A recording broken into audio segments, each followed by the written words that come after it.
Hello दोस्तों, स्वागत आप सभी का मेरे यूट्यूब चैनल पर। चलिए दोस्तों, आज की कहानी शुरू करते हैं। एक दिन महाराज कृष्णदेव राय ने कहा, सभी दरबारी तथा मंत्रीगणों को यह आभास तो हो ही गया होगा कि आज दरबार में कोई विशेष कार्य नहीं है और ईश्वर की कृपा से किसी को कोई समस्या भी हमारे सम्मुख में नहीं आई है। अतः क्यों न किसी विषय पर चर्चा की जाए। क्या आप जैसे योग्य मंत्रियों व दरबारियों में से कोई सुझा सकता है ऐसा विषय जिस पर चर्चा कराई जा सके। तभी तेनालीराम बोला कि महाराज, विषय का निर्णय आप ही करें तो अच्छा होगा। महाराज ने कुछ देर सोचा और फिर बोले, जैसा कि आप सभी लोग जानते हैं, क्षत्रिय, वैश्य और शूद्र तीनों वर्ग ब्राह्मण को पूजनीय मानते हैं। तो फिर ब्राह्मण किसको पूजनीय माने। सभी दरबारियों व मंत्रियों को महाराज का यह प्रश्न बेहद सरल प्रतीत हुआ। सभी बोले, इसमें कठिनाई क्या है महाराज।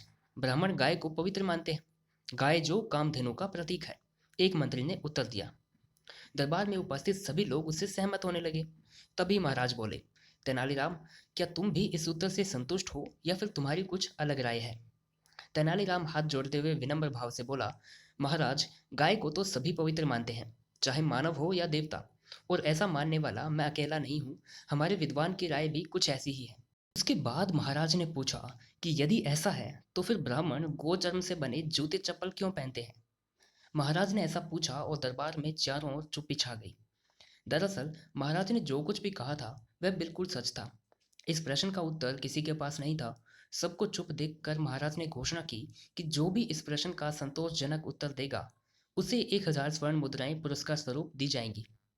अब 1000 स्वर्ण मुद्राओं का पुरस्कार दरबार में उपस्थित हर कोई लेना चाहता था, लेकिन इस प्रश्न का उत्तर कोई भी नहीं जानता था। सभी को चुप बैठा देखकर तेनालीराम अपने आसन से उठते हुए बोला, महाराज, ब्राह्मण के चरण बेहद पवित्र माने जाते हैं, उतने ही पवित्र जितना कि किसी तीर्थ धाम की यात्रा। अतः गोचर्म से बने जूते चप्पल पहनने से गायों को मोक्ष मिल जाता है।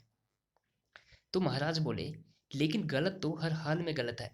गोचर्म से बने जूते चप्पल पहनना जायज नहीं कहा जा सकता, फिर चाहे पहनने वाला ब्राह्मण हो या किसी अन्य वर्ग का।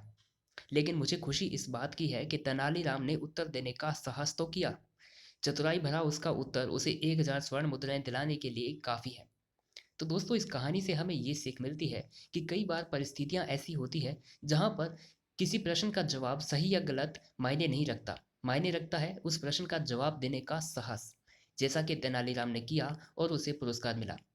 तो दोस्तों, अगर आपको वीडियो अच्छी लगी हो, प्लीज़ इस वीडियो को लाइक कीजिएगा और इसे दोस्तों तक शेयर कीजिए और प्लीज़ इस चैनल को सब्सक्राइब कीजिएगा। धन्यवाद।